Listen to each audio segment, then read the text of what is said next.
morning, everyone. I welcome you to my show, Daily Reflections During COVID-19. Happy Sunday. It's a lovely morning in Bombay, and lovely also thanks to my friend Lata Shankar Narayan, who lent me a spare laptop. So I'm back, connected on a proper device, and I'm feeling really positive and charged up.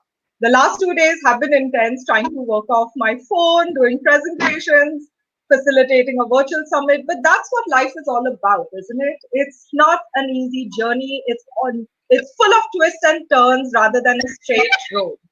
And you have to be adaptable and stay positive, just like during COVID-19.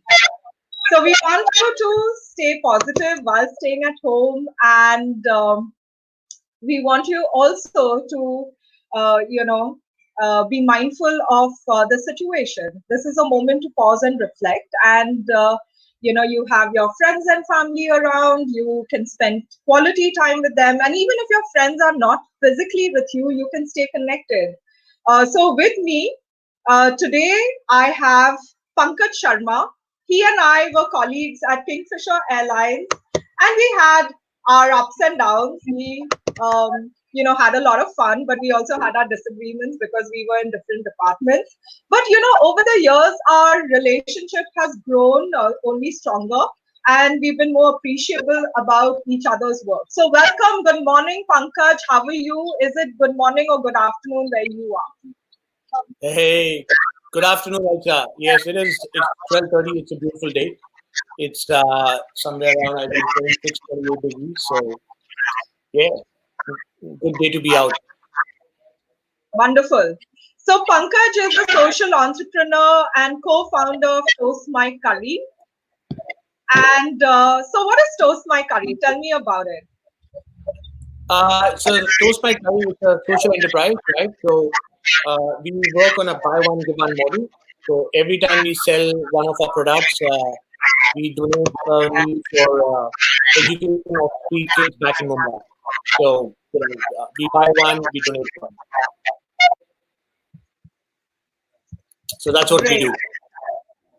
So you've had a long career in marketing, and then in Kingfisher Airlines in the marketing department. But you've always been an entrepreneur. I remember in Mumbai you had a mobile spa, and that was an idea much before its time. In fact, at all our major events, you had that spa corner for us to get a quick shoulder massage, foot massage, etc., and make us feel great.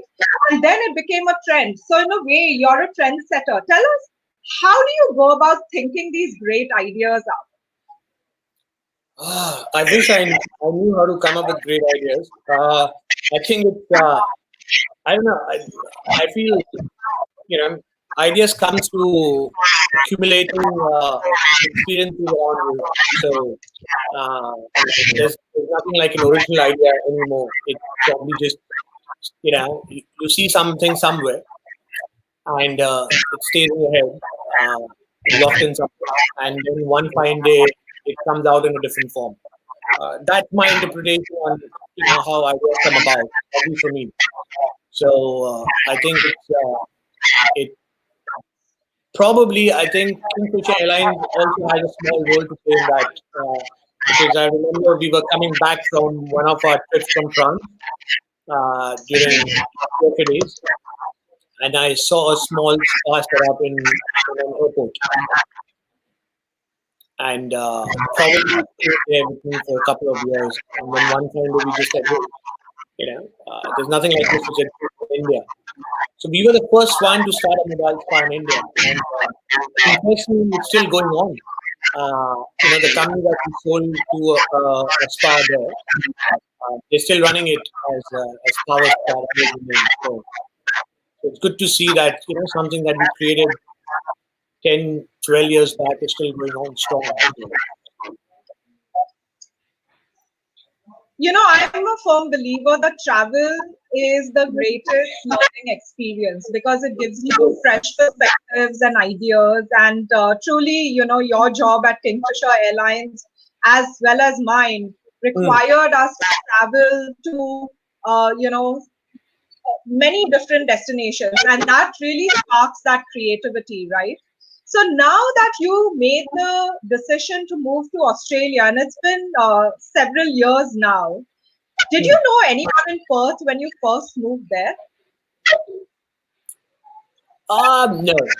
I think we knew someone or someone, how in Mumbai, in your colony, there's someone who you know and his brother lives in Australia. So we just knew one person who lived there and we didn't know him as much. We had met him once or twice, when they used to come on their annual trip back to Mumbai. So I wouldn't say we knew them, but yeah, no, it was completely yeah, out of the blue first. Yeah, zero contacts. And today you're on TEDx Perth. Pretty much all of Perth knows you because you're everywhere. How did you manage that? I know you're a bubbly personality, but give us some concrete tips on networking because you're literally a king at networking. I honestly wish I was that good in networking because then life would be much more easier. But I think wha- probably if I don't know if I can say tips, but when we moved there, we didn't know anyone. Right? We left a secure job, a secured life, everything back in Mumbai, and we decided, hey, let's go to this new place, where we know no one. So it's basically, when your mindset is that you're new to a place and your back is against the wall, and the only way you can sort of, create opportunities is to sort of move ahead and meet people and connect. So more than networking, I think just connecting and building new relationships, and that's how the entire TEDx thing also really happened. One thing led to another, and that's how got connected with so many people. So I think the only tip, if I could say, is never say no for a meeting because that's what I learned long time. So if anyone tells me, "Hey, let's catch it," I give that more importance to sitting in front of the computer and doing my work. So that's probably the only tip I can think of which I would suggest to sort of give to anyone. That's a very important tip, Pankaj, and I think I'm pretty similar. And to be honest, our journeys are almost similar, where you made a shift to a new country and started, all over again. And I made a career shift to a different sector and literally started all over again. And I never said no to a meeting. I had no clue what was going to come out of that meeting, but I just went with an open mind. I Yep. went with the curiosity to learn, and it has yielded such amazing results. So I think Yep. it's a valuable tip for everyone. Yeah, no, absolutely. It's always been this way with me. I would, if anyone will say, let's catch up, no matter how busy I am, you know, I will always say yes. I don't think I've ever said no to someone to catch up.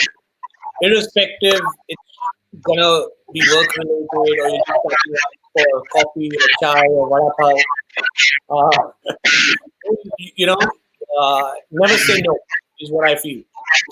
Because you get to learn a lot from people, right? Apart from travel, I think the biggest experience you get is by learning from people. And second, you never know what could come out and those ideas, right? You mentioned earlier, how do I even think of ideas? So it comes from people, right? When you're having a chat and you have like this, are going to throw in millions of ideas in your head, my head. I hope there are few people out there watching this, right? It might just spark an idea. So get up and meet once COVID is sorted. No, we can't.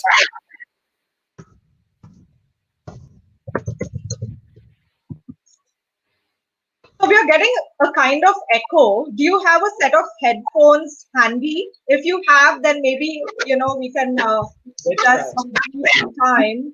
Yeah. I'm just indicating music which is coming out from the background to be Yeah, put I know down.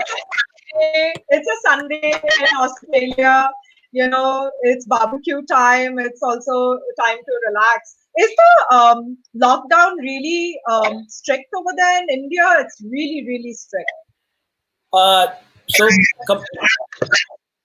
can you guys hear me now? Yes, it's perfect. Okay, so no, compared to India, it's a bit different here in terms of the lockdown. So while events and restaurants and pubs and wherever there would be any kind of option of more than two people meeting has been shut down, but the malls, shops, a lot of businesses are still operating, right?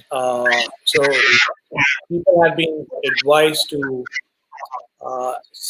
obviously social distancing is the norm, but you can still go out, for walk, for physical stuff, for exercise, for shopping. So it's not a complete lockdown.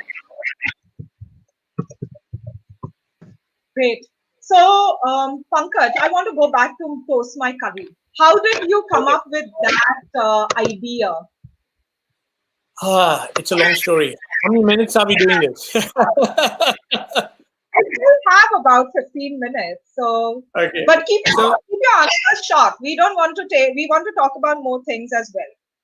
so I think toast my curry is it just happened one fine day. Uh, Honestly, it happened while washing dishes. So my wife and myself, we were washing dishes, and uh, yeah. So when we moved here, we started a concept where we were trying to teach people how to cook Indian food. Am I audible? You're perfectly audible. Go ahead. Okay. So while teaching them Indian cuisine, we realized that a lot of people love the food, and there is an opportunity to probably share real Indian food rather than butter chicken and stuff like that. But whenever we went out for festivals and markets and events, we would see, you know, Indian food just sold as curries. So outside India, people know Indian food as, just curry. So we wanted to bring the Bombay toast sandwich as a concept, right? Uh, which is something which we really love eating. So we thought, let's just merge these two ideas of a toasted sandwich, but filled with curries. And that's how Toast My Curry, and that's the name, Toast My Curry started. What a cool concept. Again, shows how creative you are and how you kind of adapt local to global and vice versa. I also remember that you and Kim used to teach people how to cook Indian food, and we had a British diplomat on our show about a few days ago, and we asked him, does he think uh, the Indian food that he gets in the UK is better than the one in India? And he says, no way, it's very anglicized. And I'm sure it's the same in Australia too. When I've tasted their vindaloo, it's nothing like our Goan vindaloo, for example. So, how did they take to the spice, and how did they? So, did you have to tone down and make it anglicized for their palates, or did you stick to being authentic? So I really don't know the word authentic means anything nowadays, but we just decided we are not going to change the way we make the food because all the flavors that we do is what say we will eat on daily basis. So we have not toned down anything, right? And it took time, right? Anything which is not what people are used to takes a bit of time. But Kim and myself were clear from day one that we will not add sugar to our curries, and we just wanted to ensure that the food that we do really talk about how we cook it for ourselves. So no change. It is what it is. Great. So I now tell us about the social part of your business. What are you doing and how can we all help you? So as I was mentioning in the start, it's basically what we do is we run on a buy one give one model, right? So every time a customer buys a product from us, we donate one curry meal in India to a couple of charities that we work with, and the food that they use is used for these schools which cannot afford meals for their kids, right? So every time we sell one, we donate one, and the food goes to them, and they use it as a way of getting these kids to study. So these are charities which work with street kids and kids who can't afford a meal a day. So I think the best way anyone could help us would be, get out there and support these charities, right? Because we are right now a very local social enterprise. So the only way people around the world can probably support us is talk about the buy one give one model and how entrepreneurs, if they are listening, or businesses who are listening, that how simple it is to sort of create a business model which is not only sustainable but also probably impacts people now rather than later. Do you have a name for some of the partner charities in India that are providing the meals? Yeah, so there are a couple of ones, right? Uh, there is one called We Can We Will that we work with closely.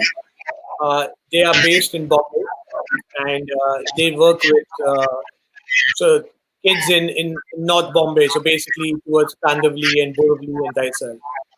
So that's one charity that I would strongly want people to come out and support. So it's called We Can We Will, and it started very interestingly. It started by college kids, right? So they're actually 17, 18, 19 year olds, and it's more than our work, right? It's inspiring to see their work because they are a young generation who have decided that they need to do something now rather than after 20, 30 years. Pankaj, I want to talk about COVID-19. How are you coping during this time? Uh, it I think like everyone, it's a difficult phase, but it's I think unstoppable. So I look at it as it's just one of the things which happen. So there are it will whatever starts will end. So you just need to sort of sit back, enjoy, take the time, reflect like how you guys are doing with this. Do things which you usually won't do. Sleep, eat, get a hobby, meditate, do whatever you can, rather than thinking about, oh God, the world is ending. Because there's nothing you and me can do, right? The only thing we can do is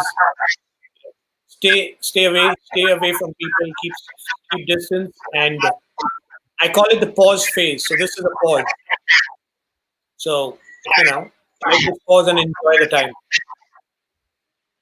Yes, the term globally is called the global reset. And I like it because it's a reset. The earth is also rejuvenating all around. Can you imagine Yeah. in Bombay, the birds are back, the peacocks are back, etc. Hmm. I saw on your Facebook page, when at Bandra station, there were those thousands of migrants who showed up to take the trains back. And you posted this long post about being an immigrant and feeling that pain of wanting to go back to a safe haven that is their home. And irrespective of the politics, what does it feel like being away from home during a major pandemic where you have loved ones back in a different place? In your case, Australia is like really so many time zones away, and you have family members in India, friends in India, and you cannot come. It's not as easy to get on a plane, hop on a plane, and come. So tell us. give us a sense of what you were going through when you saw those pictures of the immigrants, the migrants in Bombay stuck. Uh, so I think that was one of the instances, right? But there have been many, which obviously we have seen on media, and I think personally, it's been a bit of challenge because honestly, right? Here we are living in a country of abundance, right? Australia is a country of abundance, so you have plenty of everything, including space, right? So, but I would, on drop of a hat, go into Mumbai and stay with my family, even if it's a two-bedroom hall kitchen flat, right? Even if there are six people staying together, because at such times, I think as a migrant, what you want to do is go back to where your family is, where your close ones are, because you just want to be with them for their safety, for your safety. And it's difficult being, far away from your family at such times because while there is technology and while you can talk and while you can, engage and connect, there is always this feeling of what if something really drastically goes bad with anyone and you can't be there physically to do anything apart from making calls and getting, worried and stressed about. So I think probably that entire emotion that, hey, at such unprecedented times, we can't physically be there if they really need us. And that's a very tough feeling, and it will only come for people who are away from their family, right? And it could be different cities, different states, different countries, different continents, right? So now I truly understand the meaning of being a migrant, right? Because this is the first time we have moved from our home place, which is Mumbai. So, so I relate to anyone who's not in and around their family right now. Great, great. So, what is the rest of the plan for? What's the plan for the rest of Sunday? Oh, we're just gonna have some vada pav. We've made some vada pav. So we're just gonna have some vada pav. We're just gonna chill. As I said, we are in a way we are fortunate that we are right now in a place which is, the numbers are not growing. The government has the administration has done a fabulous job. Uh, but the population is so less. Like Perth is, I'm not sure if you know this. Perth is officially the most isolated city in the world, a capital city in the world, right? So we don't have a problem of huge amount of population to tackle compared to what India is going through right now or the rest of the countries around the world. So fortunately, we're just gonna sort of spend some time doing some housework, eat some vada pav, probably catch some Netflix, and yeah, and our food truck is still going on right now. So we are the only food truck in Perth which is operating. So there is work happening on that front too. Wonderful. So, do you share the cooking with Kim? What's your role in the food truck business? Is it the marketing side, the washing of the dishes, or is it also the cooking? Yeah, I'm Samson. I'm Mr. Samson for you. So if anyone wants an excellent dishwasher with a bit of brown color, you know where to contact. And what's the first thing you're going to do once this COVID-19 crisis is over and travel restrictions are lifted? If travel restrictions, definitely fly to Mumbai. I think that will be the first trip. But generally, once this gets over here, I think the plan is to probably just travel because, as you mentioned in the start, I think the best experiences that you get in your life is when you travel.